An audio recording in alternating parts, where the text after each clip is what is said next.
വയനാട് പെരിക്കല്ലൂരിൽ കോൺഗ്രസ് നേതാവിനെ കള്ളക്കേസിൽ കുടുക്കിയ സംഭവത്തിൽ അന്വേഷണ കമ്മീഷനെ നിയമിക്കാൻ KPCC.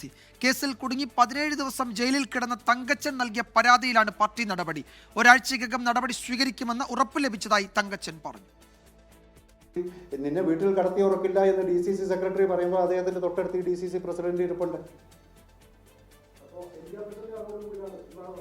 അറിവുണ്ടാകാം. അത് ഏതായാലും അന്വേഷണം, പാർട്ടി തല അന്വേഷണവും പോലീസ് തല അന്വേഷണവും വരട്ടെ. വന്നിട്ടില്ല. വന്നു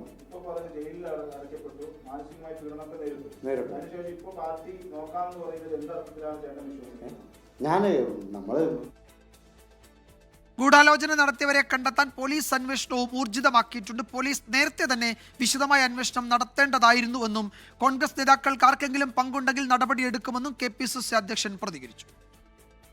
വളരെ ദൗർഭാഗ്യകരമായ സംഭവമാണത്. വീട്ടിൻ്റെ മുറ്റത്ത് നിന്നോ ഇത്തരത്തിലുള്ള നിരോധിത ഉൽപ്പന്നങ്ങൾ കണ്ടെടുത്തു എന്ന് പറഞ്ഞാൽ അത് പോലീസ് അന്വേഷിക്കണമായിരുന്നു. നിരപരാധിത്വം ആവർത്തിച്ചു പറഞ്ഞു എങ്കിലും പോലീസ് അത് കേൾക്കാൻ തയ്യാറായില്ല. അതിൻ്റെ സാഹചര്യങ്ങൾ പരിശോധിച്ചാൽ തന്നെ ഇതൊരു കെട്ടിച്ചമച്ച കേസാണ് എന്ന് മനസ്സിലാക്കാനുള്ള സാമാന്യ ബുദ്ധി പോലീസ് അവിടെ പ്രകടിപ്പിച്ചില്ല.